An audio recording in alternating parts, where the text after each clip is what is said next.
حضرت علی نے مکان نہیں بنایا ساری زندگی، مکان نہیں بنایا، کوئی کاروبار نہیں کیا ساری عمر۔ اب اس پہلو پہ بھی ذرا غور کریں، حضرت علی رضی اللہ تعالیٰ عنہ نے کوئی بینک بیلنس نہیں بنایا۔ صحابہ کرام علیہم رضوان فرماتے ہیں بڑے بڑے رشتے آئے سیدہ فاطمہ کے لیے، بڑے بڑے امیر کبیر لوگوں، حضور نے فرمایا میں رب کے فیصلے کا انتظار کر رہا ہوں۔ ایک دن تینوں یار ان لوگوں کا خلوص دیکھے مولا علی کے ساتھ، حضرت ابو بکر، حضرت عمر، حضرت عثمان۔ حضرت علی ایک یہودی کے باغ میں مزدوری کر رہے تھے تو وہاں گئے اور جا کے کہا علی تو حضور سے سیدہ فاطمہ کا رشتہ کیوں نہیں طلب کرتا؟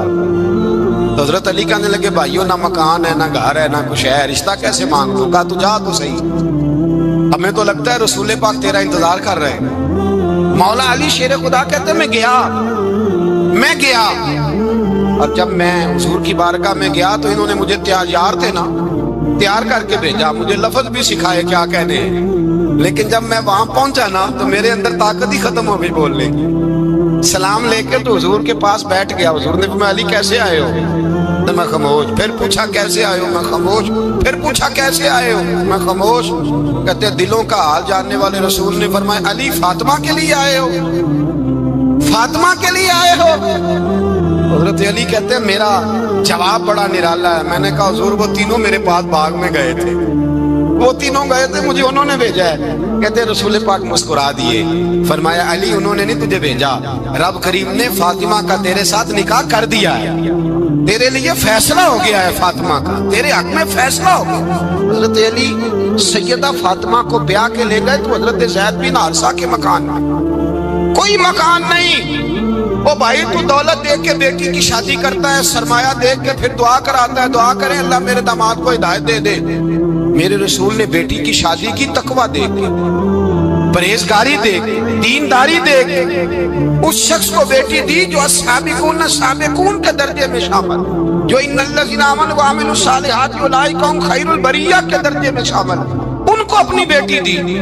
حضرت علی شیر خدا رضی اللہ تعالیٰ عنہ فرماتے ہیں کہ سیدہ فاطمہ الزہرا کو میں بیاہ کے لایا، سارے گھر کے کام حضرت فاطمہ نے کیے، میں مزدوری کرتا 2 گھنٹہ یا 1.5 گھنٹہ، زور سے اثر کے درمیان کام کرتے، 2 کلو کھجوریں ملی تو مولا علی نے اٹھا کے اپنی کمر پہ رکھی۔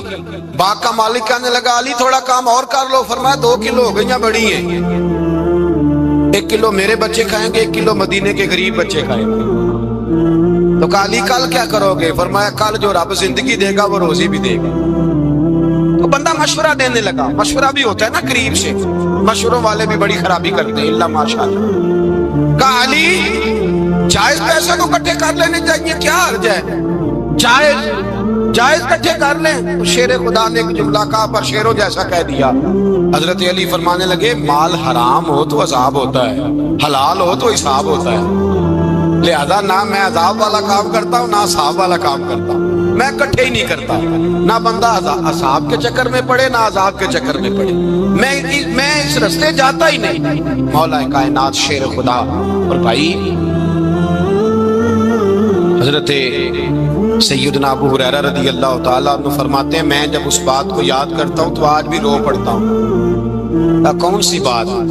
فرمانے لگے میں کوفے کے بازار سے گزر رہا تھا تو مولا علی شیر خدا کوفے کے چوک میں کھڑے تھے اور ہاتھ میں زرہ پکڑی ہوئی تھی، وہ والی زرہ جو بدر میں بھی ان کے پاس تھی، وہ والی زرہ جو احد، حنین، خندق اور خیبر میں بھی ان کے پاس تھی، زرہ پکڑی حضرت علی نے اور شیر خدا کہہ رہے ہوں بھائیو میری زرہ خرید لو، میری زرہ۔ امیر المومنین ہے اس وقت، امیر وقت ہے، بادشاہ ہے کوفے کے بازار میں، او بھائی میری زرہ خرید لو، یہ بڑی نسبت والی ہے، بدر احد حنین میں میرے ساتھ رہی۔ اور شیر خدا فرماتے کیا ہیں؟ فرماتے ہیں جب علی نے یہ لفظ کہے تو میری چیخیں نکل گئی۔ حضرت علی فرمانے لگے اگر میرے پاس نیا طامت خریدنے کے پیسے ہوتے تو میں اسے کبھی نہ بیچتا، نیا طامت خریدنے کے پیسے ہوتے تو میں کبھی نہ بیچتا۔ حضرت علی رضی اللہ تعالیٰ عنہ نے وہ زندگی گزاری، با پردہ، پرہیزگاری، درویشی، سادگی، ساری زندگی کسی کا شکوہ نہیں کیا مولا علی، بلکہ اعلیٰ حضرت فاضل بریلوی رحمۃ اللہ علیہ کے خلیفہ مولانا ظفر الدین بہاری، انہوں نے ایک عجیب بات لکھی ہے، کہتے ہیں حضور معراج پہ گئے تو وہاں سے ایک جبہ لائے، ایک کمرے میں داخل ہوئے، جنت کے کمرے میں صندوق کھولا سرکار نے، ایک جبہ نکلا تو کہا اللہ میں لے جاؤں؟ تو رب کریم نے فرمایا بھی مجھے پتا ہے تو لے کے جائے گا پر پہننے کا نہیں، کسی نہ کسی غلام کو دے دے گا۔ کہا مولا وہ تو پھر تیرا فضل ہے۔ رب کریم نے فرمایا محبوب اسے دینا جو میرے راز تک پہنچ جائے، اس کو دینا جو میرے راز تک پہنچے۔ حضور جبہ لے کے آئے۔ علامہ بہاری علیہ رحمہ لکھتے ہیں کہ نبی پاک صلی اللہ علیہ وسلم نے حضرت ابوبکر صدیق کو بلایا، فرمایا جبہ بڑی برکت والا ہے، اسے پہن کر بڑی برکت ملے گی، اگر میں تجھے دے دوں یہ جبہ، اگر تجھے دے دوں تو کیا کرے گا؟ تو حضرت ابوبکر کہنے لگے حضور ساری دنیا میں سچ پھیلا دوں گا۔ حضور نے فرمایا نہیں تو اللہ کے راز تک نہیں پہنچا۔ حضرت عمر کو بلایا، کہا فاروق اعظم اگر آپ کو دے دوں تو کہا حضور عدل سے بھر دوں گا ساری کائنات۔ فرمایا بات تیری ٹھیک ہے پر راز الہی تک نہیں پہنچا۔ عثمان اگر تمہیں دوں تو جناب عثمان غنی رضی اللہ تعالیٰ عنہ عرض کرنے لگے حضور اگر مجھے ملا تو میں حیا کی چھاؤں کر دوں گا، ہر جوان ہر بچی کے لیے حیا کے فیصلے کروں گا اللہ تعالیٰ کی دی ہوئی طاقت سے۔ حضور نے فرمایا بات تیری بڑی خوب ہے پر تو مراد تک نہیں پہنچا۔ میرے رسول نے مولا علی کو بلایا، پاس بٹھایا، فرمایا علی اگر یہ جبہ تجھے دوں تو کیا کرے گا؟ حضرت علی نے آنکھ کھول کے حضور کا چہرہ دیکھا، عرض کرنے لگے محبوبہ اگر مجھے مل گیا تو میں اللہ کی مخلوق کی پردہ پوشی کروں گا، میں رب کی مخلوق کی میں پردے ڈالوں گا مخلوق کے عیبوں پر، میں چھپاؤں گا اس جبے کی برکت سے۔ حضور کی آنکھوں میں آنسو آئے، فرمایا تو رب کے راز تک پہنچا ہے، جبہ تیرا ہی بنتا ہے، تو پہنچا ہے اللہ کے راز تک میرے حبیب۔ حضرت علی المرتضیٰ فرماتے ہیں سیدہ فاطمہ نے کبھی مجھے کوئی کچھ کہا ہی نہیں، کبھی فرمائش ہی نہیں کی۔ ایک دن بیمار ہو گئی تو کہنے لگی، میں قریب بیٹھا تو میں نے کہا فاطمہ زندگی میں تو نے کبھی کچھ نہیں مانگا، اور عزت والے باپ کی عزت والی بیٹی، میرا دل کرتا ہے کوئی فرمائش تو کر دو۔ تو حضرت فاطمہ کہنے لگی علی اگر ایک انار مل جائے نا، اگر ایک میرا دل کر رہا ہے اگر ایک انار مل جائے، ایک انار مل جائے تو طبیعت چاہ رہی ہے انار کھانے کو۔ مولا علی شیر خدا فرماتے میں گیا ایک انار خریدا بازار سے، 1 دینار تھا میری جیب میں، انار خرید کے جب واپس پلٹا نا تو کہتے ایک بوڑھا شخص، ہونٹوں پہ کمزوری، آپ فرماتے ہیں میرے باپ دادا کی عمر کا، لڑکھڑاتے اس کے ہاتھ اور کہنے لگا علی میں بھوکا ہوں کئی دنوں کا۔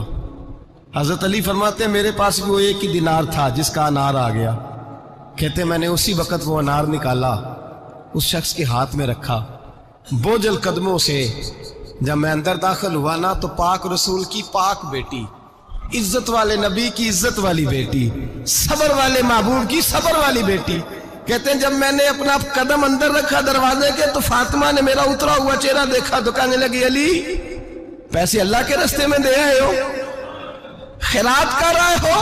حضرت شیر خدا رضی اللہ تعالیٰ عنہ فرماتے ہیں میں فاطمہ کی طرف دیکھا تو میں حیران ہو گیا، میں نے کہا فاطمہ تجھے؟ کہنے لگی مجھے یقین ہے آپ انار لینے گئے تھے، آپ نے خرید بھی لیا تھا، اور مجھے پتا ہے علی میرے ساتھ بے وفائی ہو ہی نہیں سکتی، یہ کسی سوالی نے مانگ لیا ہوگا، علی آ جا، مجھے انار کھانے سے وہ سکون نہیں ملا جو تو اللہ کے راستے میں دے آیا ہے تو سکون ملا ہے، کھانے سے نہیں ملا جو تیرے دینے سے ملا ہے۔ مولا علی کہتے ہیں صبر کر کے میاں بیوی بیٹھ گئے تو دروازے پہ دستک ہوئی، کہتا میں اٹھ کے دروازے پہ گیا تو حضرت سلمان فارسی دروازے پہ کھڑے تھے، انہوں نے نا 9 انار مجھے دیے، کہنے لگے نبی پاک نے بھیجے ہیں، یہ 9 انار ہیں نبی پاک نے بھیجے ہیں۔ تو حضرت علی شیر خدا فرمانے لگے ہمارے نہیں کسی اور کے ہیں، ہمارے نہیں کسی پڑوسی کے ہیں، دائیں بائیں دیکھ لے، کہنے لگے نہیں تمہارے ہی ہیں، فرمانے لگے نہیں میرے ہوتے تو 10 ہوتے، اس لیے کہ اللہ فرماتا ہے من جاء بالحسنۃ فلہ عشر امثالھا،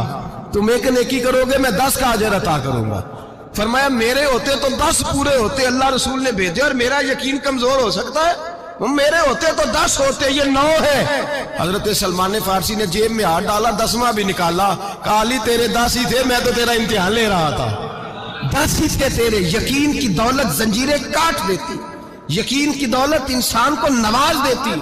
جب تو لڑکھڑاتا ہوا آیا ہے، میرے نبی پاک نے فرمایا یوں نہ کہا کر کے یا اللہ چاہے تو دے چاہے تو نہ دے، جب مالک سے مانگ تو کہا کر یا اللہ تجھی سے مانگنا ہے، میں لے کے اٹھوں گا، تو مجھے دے گا۔ فرمایا جتنا تیرا یقین کامل ہوگا اتنا ہی اللہ تجھے جھولی بھر کے عطا فرمائے گا۔ کمزور سا مسلمان، لڑکھڑاتا سا مسلمان دیکھتا ہوں کرتا ہوں، اور یہ بھی نہ دیکھا کریں بھائی ایمان یقین کو استقامت کے درجے پہ لیں، یہ نہ دیکھا کریں کہ وہ کیسے دے گا، وہ کسی وسیلے کا محتاج نہیں ہے، وسیلے کو پسند کرتا ہے، پر وسیلے کا محتاج وہ بغیر وسیلے کے بھی دے دیتا ہے۔ ہر آدمی ماں باپ کے ذریعے پیدا ہوتا ہے، اگر پیدا کرنا چاہے تو جناب عیسیٰ کو بغیر باپ کے پیدا کر دیتا ہے، اگر پیدا کرنا چاہے تو حضرت آدم کو بغیر ماں اور باپ کے پیدا کر دیتا ہے۔ جب یقین رکھیں، یقین، قرآن مجید پڑھیے،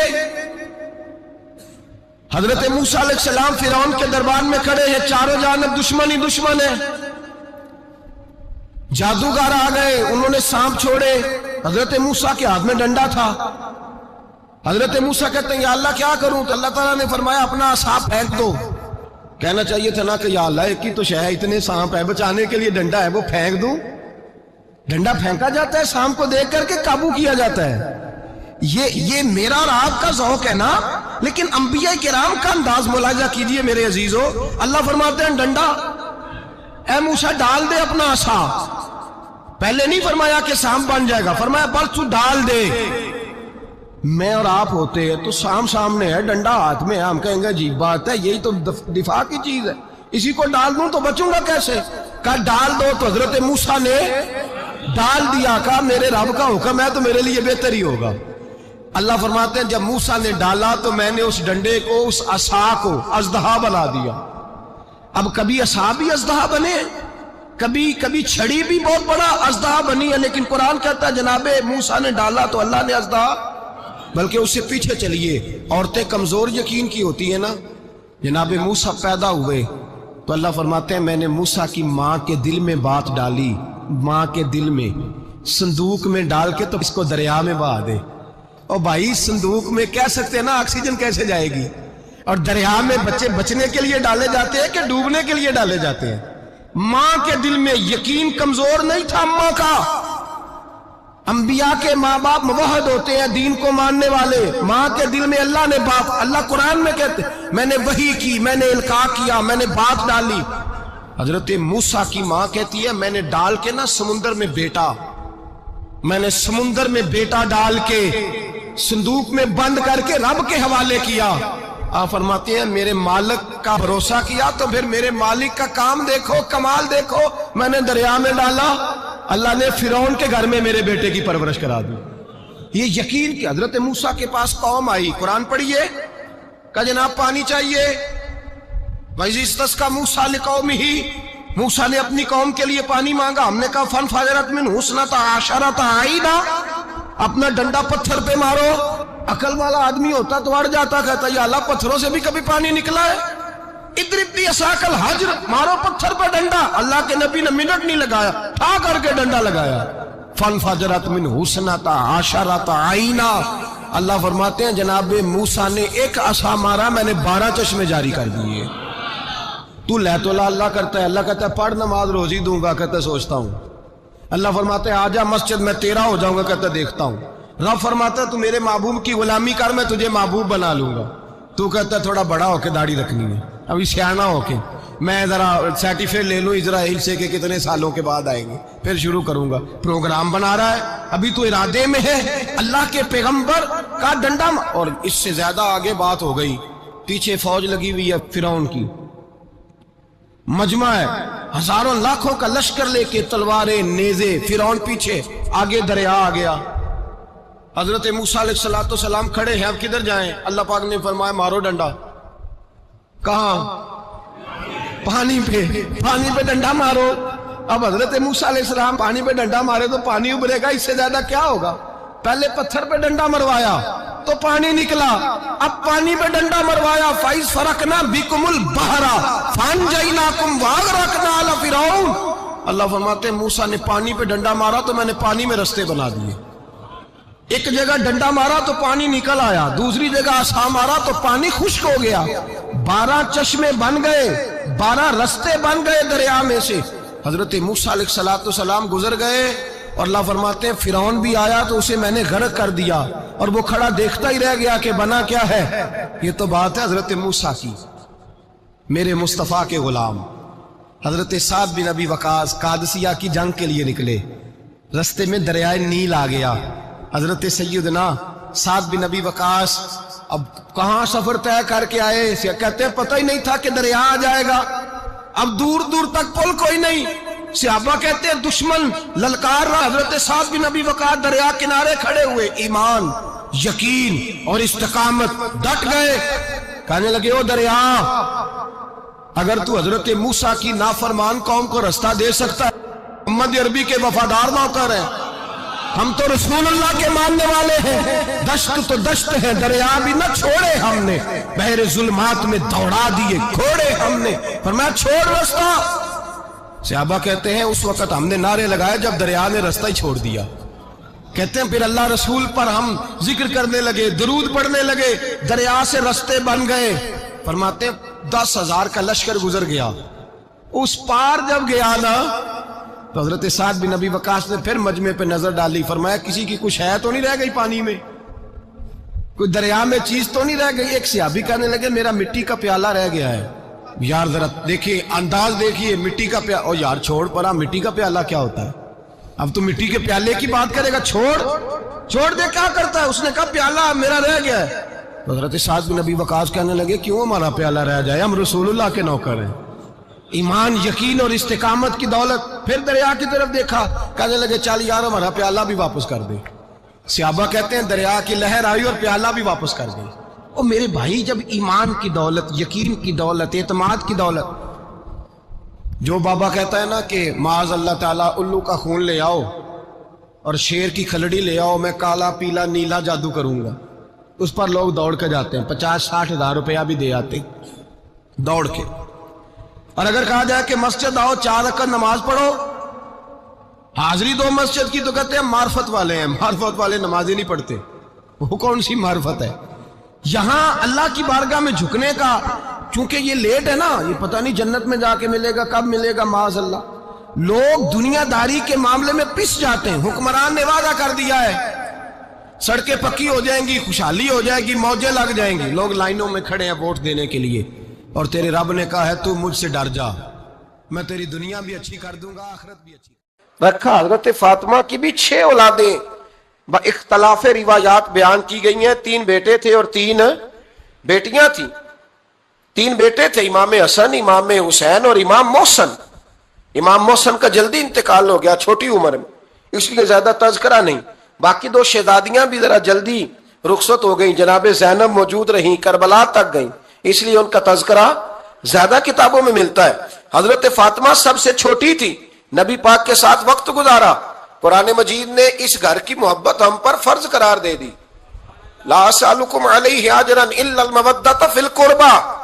فرمایا محبوب ان سے کہہ دو کہ میں تبلیغ پر تم سے کوئی اجر نہیں مانگتا، ہاں میرے اہل بیت سے پیار کرتے رہنا، میرے گھر والوں سے پیار کرتے رہنا. اور حضور نے فرمایا الفاطمہ تو بدعۃ منی، فرمایا فاطمہ میرے جگر کا ٹکڑا ہے، جس نے میری بیٹی فاطمہ سے پیار کیا اس نے مجھ سے پیار کیا. اور یہ بخاری مسلم ہے، مشکات ہے. فرمایا جس نے میری بیٹی سے بغض رکھا اس نے مجھ سے بغض رکھا. کل نمازیں پڑھے نا، بالغ ہونے سے لے کر کل نمازیں، بالغ ہونے سے لے کر کل نمازیں پڑھے. لو بڑی بات کرنے لگا ہوں، رمضان کا پہلا جمعہ ہے. بالغ ہونے سے لے کر کوئی نماز قضا نہ کرے، اور جب ہر سال بالغ ہونے کے بعد حج آئے تو حج بھی کرے، ہر سال رمضان آئے تو روزے بھی رکھے، ہر سال زکوٰۃ بھی دے، غریبوں کی مدد بھی کرے، میٹھا بھی بولے، خلوص بھی رکھے، رویے بھی ٹھیک رکھے. پر نبی پاک کے اہل بیت سے پیار نہ کرے تو ان ساری نیکیوں کے باوجود جب مرے گا تو بے ایمان مرے گا، بے ایمان مرے گا، بے ایمان. اور اگر اہل بیت نبوت کے ایمان پر مرے گا تو مم مات علی حب آل محمدن مات شہیدا. حضور نے فرمایا، امام راضی نے حدیث لکھی ہے، فرمایا جو میرے گھر والوں سے محبت کرتا ہوا مر گیا وہ سادی موت نہیں مرا، اللہ نے اسے شہادت کا درجہ عطا فرمایا. تو سب سے پہلی بات یہ کہ حضرت فاطمہ سے، نبی پاک کے اہل بیت سے پیار کرنا یہ ایمان کا حصہ ہے، یہ ضروری ہے. ایک بات یہ ہے کہ ان سے محبت، اور دوسری بات یہ ہے کہ کسی کی محبت جو ہوتی ہے نا، اس کا معنی یہ نہیں کہ آپ کو کسی سے پیار ہو گیا تو آپ اس کے دشمن تلاش کرنے شروع کر دیں، بلکہ جس سے محبت ہوتی ہے تو محب کا دل کرتا ہے کہ میرے محبوب سے ساری دنیا ہی پیار کرے۔ اب عجیب فلسفہ ہے نا لوگوں کا، اہل بیت سے پیار کرتے ہیں تو سب سے پہلے اہل بیت کے دشمن تلاش کرتے ہیں، اور سب سے پہلے اہل بیت کے دشمنوں پہ گفتگو کرتے ہیں۔ تو میں کہتا ہوں بڑے بیوقوف ہو، دشمن نہ تلاش کرو، غلام تلاش کرو، پیارے تلاش کرو ان کے، یہ غلط ہے تمہارا انداز فکر۔ تو جناب فاطمہ الزہرا سے حضور نے بڑی محبت کی۔ حضرت خدیجہ الکبریٰ رضی اللہ تعالی عنہ فرماتی ہیں کہ بڑا پیار کیا نبی پاک علیہ السلام نے حضرت فاطمہ سے، چھوٹی تھی نا۔ ادھر حضرت عائشہ صدیقہ کہتی ہیں کہ نبی پاک نے بڑی محبت فرمائی۔ مشکات میں حدیث ہے، کسی نے حضرت فاطمہ الزہرا حضرت عائشہ صدیقہ سے پوچھا، سچے باپ کی سچی بیٹی، صدیق کی بیٹی صدیقہ، کسی نے پوچھا کہ عائشہ حضور علیہ السلام کو سب سے زیادہ محبت کس سے تھی؟ تو حضرت عائشہ فرمانے لگی پوچھنے والی بات ہی کوئی نہیں، حضور سب سے زیادہ سیدہ فاطمہ سے پیار کرتے تھے۔ تو کہا پھر یہ بتائیں کہ مردوں میں حضور کو سب سے زیادہ پیار کس سے تھا؟ فرمایا یہ بھی پوچھنے والی کوئی بات نہیں، فاطمہ کے شوہر مولا علی سے۔ یہ حضرت عائشہ صدیقہ بیان کرتی ہیں ان کے شوہر سے۔ اب لوگ نا ترازو لے کے بیٹھے رہتے ہیں اور تولتے رہتے ہیں۔ پیر سید فیض الحسن شاہ صاحب آل و مہاروی رحمت اللہ علیہ، ان کے پاس بھی ایک بندہ چلا گیا تو اس نے کہا جی بتائیں حضرت عائشہ افضل ہے کہ حضرت فاطمہ؟ تو آپ فرمانے لگے تجھے یہ سوال ہی نہیں کرنا چاہیے تھا، اس لیے کہ تیرے اور میرے پاس کوئی ترازو موجود ہے۔ اس نے کہا جی نہیں آپ بتائیں، بتانا پڑے گا۔ آپ فرمانے لگے نہیں بتاتا، کہنے لگا نہیں بتائیں، فرمانے لگے چل میں ایک بات بتا دیتا ہوں، فیصلہ گھر جا کے کر لینا۔ اس نے کہا بتائیں۔ آپ فرمانے لگے کہ عائشہ بیٹی ہے ابو بکر صدیق کی اور فاطمہ بیٹی ہے نبی پاک کی۔ تو فرمانے لگے کہ ابو بکر کی جو بیٹی ہے نا وہ نبی پاک کی بیٹی سے افضل نہیں ہو سکتی۔ اور پھر فرمانے لگے کہ فاطمہ زوجہ ہے مولا علی کی اور عائشہ زوجہ ہے مصطفیٰ کریم کی۔ تو فرمانے لگے جو علی کی بیوی ہے وہ نبی کی بیوی سے افضل نہیں ہو سکتی۔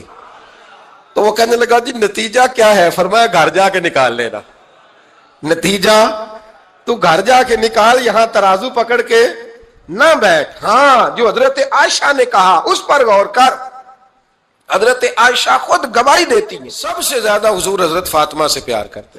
چھوٹی عمر تھی تو جناب خدیجہ، ذرا انداز دیکھیے گا بیٹی کی محبت کا۔ حضرت خدیجہ فرماتی ہیں حضور جب گھر آتے نا تو دروازے پہ کھڑے ہو کے اونچی آواز میں فرماتے السلام علیکم، کہتے ہیں حضور نہ سلام لیتے میں جواب دیتی، اپنے گھر حضور آئے ہیں پر نبی پاک دروازے پہ ہی کھڑے ہیں۔ فرماتی ہیں کھڑے رہتے حضور، میں پھر تھوڑا ہنستی اور پھر میں کہتی فاطمہ سنتی ہو؟ اماں جی سنتی ہوں۔ فرمایا تمہارے ابا آ گئے ہیں دروازے پہ۔ تو فرماتی ہیں جناب فاطمہ وہاں سے دوڑ کے آتی اور رسول کریم کا دروازہ کھولتی، پھر نبی پاک کو انگلی سے پکڑ کے اندر لاتی۔ فرماتی ہیں جب تک وہ جاتی نہیں اللہ کے رسول دروازے پہ کھڑے رہتے، وہ انگلی پکڑ کے لاتی، پھر رسول کریم انہیں گود میں بٹھا لیتے۔ فرماتے ہیں وہ چھوٹی چھوٹی باتیں پوچھتی اور حضور ان کے بڑے بڑے جواب دیتے۔ وہ چھوٹی چھوٹی باتیں، بچپن کی ایک بات لکھی ہے ہمارے محدثین نے، ایک دن چھوٹی عمر میں، بالکل چھوٹی عمر میں حضرت فاطمہ نے پوچھا یا رسول اللہ میں اپنے رب کو کب دیکھوں گی؟ اللہ اکبر، عمر چھوٹی اور بات بڑی کر دی، میں کب دیکھوں گی؟ تو حضور نے فرمایا فاطمہ بڑی جلدی، رب کریم تمہیں جنت میں لے جائے گا اور ساری جنتی عورتوں کی سردار بنائے گا اور پھر میرا رب تجھے اپنا دیدار بھی کرائے گا۔ تو جناب فاطمہ الزہرا رضی اللہ تعالی عنہا چھوٹی چھوٹی باتیں کرتی ہیں۔ حضرت خدیجہ کہتی ہیں جب چلے جاتے نا حضور تو میں پھر بلاتی، میں کہتی ادھر آنا فاطمہ، کیا باتیں کر رہی تھی اپنے ابا سے؟ تو کہتی پھر وہ مجھے بتاتی بھی اور راضی بھی ہوتی۔ یہ سلسلہ آخر تک چلا، یہ حضرت فاطمہ سے راز کی باتیں کرنا حضور کا آخر تک چلا۔ بخاری مسلم میں حدیث، وہاں راوی حضرت خدیجہ ہے، یہاں راوی حضرت عائشہ صدیقہ ہے۔ جناب عائشہ صدیقہ کہتی ہیں حضور کے وصال ظاہری سے کچھ دن پہلے خود نبی کریم علیہ السلام نے حضرت فاطمہ الزہرا کو بلایا، اور جب وہ آئیں تو کہتی ہیں ان کو میں نے آتے دیکھا تو میں نے پھر حضور کو ان کے استقبال کے لیے کھڑے ہوتے بھی دیکھا، پھر حضور نے ان کا ماتھا چوما، جہاں بیٹھے تھے وہاں بٹھایا، پہلو میں بیٹھ گئے، اور فرماتی ہیں پھر باپ بیٹی باتیں کرنے لگے. میں کوئی چیز بنا رہی تھی تو جناب عائشہ کہتی ہے میں نے دیکھا کہ حضور نے ان کے کان میں کوئی بات کہی تو جناب فاطمہ رونے لگ گئی. پھر حضور نے کان میں کچھ کہا تو وہ مسکرانے لگی. کہتی ہیں حضور وہ بات کر کے تشریف لے گئے, فاطمہ ابھی بیٹھی تھی, میں آئی, میں نے آ کے کہا کہ فاطمہ بتاؤ نبی کریم علیہ الصلوۃ والسلام نے آپ سے کیا کہا, کبھی ہنستی تھی کبھی روتی تھی, تو فرمایا حضور نے منع کیا ہے, یہ میرا اور میرے نبی کا راز ہے, میں حضور کی حیات ظاہرہ میں یہ بات کسی کو بتا نہیں سکتی. فرماتی ہیں کہ فاطمہ سے تو میں نے پوچھ لیا پر حضور سے پوچھنے کی تو ضرورت ہی نہیں تھی نا, لیکن وہ راز کی بات تھی. کچھ دن گزرے تو حضور بیمار ہو گئے, پھر کچھ دن گزرے تو حضور کا وصال ہو گیا. فرماتے ہیں کچھ عرصے کے بعد میں سیدہ فاطمہ الزہرا سے ملی تو میں نے کہا فاطمہ وہ بھید کھول تو دے, آج تو کھول دے وہ راز کیا تھا. آپ کو بلایا گیا, پھر آپ آئیں, پھر حضور نے بات کی, پھر نبی کریم علیہ السلام کے بات کرنے پر کبھی آپ روئیں کبھی آپ ہنسی, تو یہ کیا تھا؟ تو کہتی ہیں جناب فاطمہ پھر رونے لگی, کہنے لگی ہاں اماں جی اب میں پردہ کھول دیتی ہوں, اب میں راز بتا دیتی ہوں. حضور کا وصال ظاہری ہو گیا. فرمانے لگی مجھے حضور نے بلایا اور میرے کان میں فرمانے لگے فاطمہ وقت تھوڑا رہ گیا ہے, اب تیرے والد نے جانے کا پروگرام بنا لیا ہے, اب نہ ٹائم آ گیا ہے بچھڑنے کا. فرماتی ہیں جب میں نے یہ بات سنی تو میں رو پڑی, حضور آپ بچھڑ جائیں گے. کہتی ہے میں روئی. ذرا حدیث کے جملوں پہ غور کرنا. ماتی تھوڑی دیر گزری تو حضور نے میرے کان میں کہا فاطمہ پتر رو نا, بیٹے رو نا, میرے جانے کے بعد جو سب سے پہلے میرے پیچھے آ کے مجھے ملے گی نا بیٹی وہ تو ہی ہوگی. اللہ کرے میں سمجھا سکوں آپ کو بات. جب کہا نا کہ میں وصال کروں گا تو رو پڑی, اور جب کہا نا میرے بعد تیرا بھی جلدی وصال ہو جائے گا تو حضرت فاطمہ نے ہنسنا شروع کر دیا. کیا پیار ہے میرے محبوب علیہ الصلوۃ والسلام کے ساتھ جناب فاطمہ کا. ان کے وصال کی خبر سنی تو رو پڑی اور اپنے کی سنی تو ہنس پڑی. اور پھر حضور نے کہا فاطمہ تجھے یہ بھی پتا ہے نا کہ اللہ تجھے جنتی عورتوں کا سردار بنائے گا, یہ بھی تجھے پتا ہے. تو جناب فاطمہ الزہرا کے ساتھ شروع سے لے کر آخر تک میرے رسول کریم علیہ السلام کی محبت رہی, پیار رہا. اور جناب فاطمہ کا جو حضور سے پیار تھا, ایک ہے باپ کا شفقت کرنا اور ایک ہے بیٹی کا پھر اپنے باپ سے, بولیے, یہ بیٹیاں جو ہوتی ہیں نا ان کا بھی رویہ کو انوکھا ہوتا ہے ساری دنیا سے, انوکھا. میں کبھی کبھی کچھ ایسی باتیں کرنے کو دل کر جاتا ہے کہ جو کر گزرتے ہیں. ایک صاحب مجھ سے ایک دن کہنے لگا حضرت صاحب بڑی مشکل میں ہوں اور اتنا کٹھن وقت آ گیا کہ کوئی حال ہی نہیں. میں نے ان سے کہا کہ اپنی اماں سے دعا کراؤ, مسئلہ ٹھیک ہو جائے گا. کہنے لگا اماں تو انتقال کر گئی. تو میں نے کہا بہن سے دعا کراؤ. کہنے لگا بہن دور رہتی ہے. تو میں نے کہا پھر بیٹی سے کرا لو. آپ یقین کریں اللہ کے گھر میں بیٹھا ہوں, رمضان کا مہینہ مجھے تیسرے دن ملا. کہنے لگا حضرت صاحب الحمدللہ اللہ نے میری مشکل آسان کر دی. کہنے لگا یہ نسخہ آپ نے بڑا عجیب بتایا, پیر تو اس قسم کی باتیں نہیں نہ بتاتے. پیروں نے تو آپ کو پتا ہے دعائیں قید کر کے رکھتے ہیں, صرف ہماری قبول ہونی ہے. کہنے لگے ہم ان کا میرے ساتھ ارادت کا رشتہ ہے. کہنے لگے آپ کس طرح کے پیر ہیں کہ آپ نے مجھے پلٹ کے کہہ دیا کہ اماں سے, بہن سے, بیٹی سے. تو میں نے کہا اصل بات یہ ہے کہ میں کبھی تھکا بھی ہوتا ہوں, کبھی کسی رنگ میں بھی ہوتا ہوں, اور کئی دفعہ اب تو یہ حال ہو گیا ہے کہ رونا آئے بھی تو روتے نہیں کہ لوگ تماشا نہ سمجھے. کئی دفعہ آنسو چھپانے بھی پڑتے ہیں کہ لوگ اس کو اداکاری اور فنکاری ہی نہ سمجھنے لگ جائے. تو میں نے کہا یہ جو بیٹی ہوتی ہے نا, یہ جو بہن ہوتی ہے, یہ جو ماں ہوتی ہے, اس کو اشارتاً بھی آپ کان میں کہہ دینا مشکل میں ہوں تو یہ رات کو رو رو کے مصلی بھگو دیتی. یہ رو رو کے دعا مانگتی ہے بیٹے کے لیے, بھائی کے لیے, باپ کے لیے. اس کا رنگ ہر بیٹی پیار کرتی. اور یقین کریں کہ کلیجہ ٹھنڈا ہو جاتا ہے جب بیٹیاں چھاتی پہ لیٹتی ہیں تو لطف آتا ہے کہ اللہ کریم نے اس ننھی سی کلی میں کیا ٹھنڈک رکھی ہے کہ سارے دل کا جو ہے بوجھ اس نے ہلکا کر دیا. تو بتائیے پھر میرے نبی پاک کی شہزادی کی حضور سے محبت کتنی ہوگی. چھوٹی سی عمر تھی حضرت فاطمہ کی جب حضرت ختیجہ وصال کر گئی. تو کسی نے کہا فاطمہ سب سے پہلے گھر سے کب نکلنا ہوا؟ تو بخاری مسلم میں حدیث ہے, اللہ کے نبی نا بیت اللہ شریف کے سامنے سجدے میں تھے تو ابو جہل کو شرارت سوجھی. شرارت, اس نے کچھ لوگوں سے کہا، عقبہ بن ابی معیط تھا، کچھ اور لوگ تھے، کہنے لگا میں ابھی رستے سے گزرا ہوں تو وہاں کسی نے اونٹ ذبح کیا ہے، تو اونٹ کی اوجڑی، آپ نے اوجڑی دیکھی ہے نا، جانور کی اوجڑی بڑی وزنی ہوتی ہے، اس میں گندگی ہوتی، اونٹ کی اوجڑی بڑی وزنی ہوتی تھی، کہنے لگا وہاں اونٹ کی اوجڑی پڑی ہے، وہ دیکھو نبی پاک معاذ اللہ سجدے میں ہے، تو معاذ اللہ ثم معاذ اللہ وہ اونٹ کی اوجڑی اٹھاؤ حضور کی گردن پہ رکھ دو۔ تھوڑا سا مشکل سے جمعہ پڑھنا پڑ جائے نا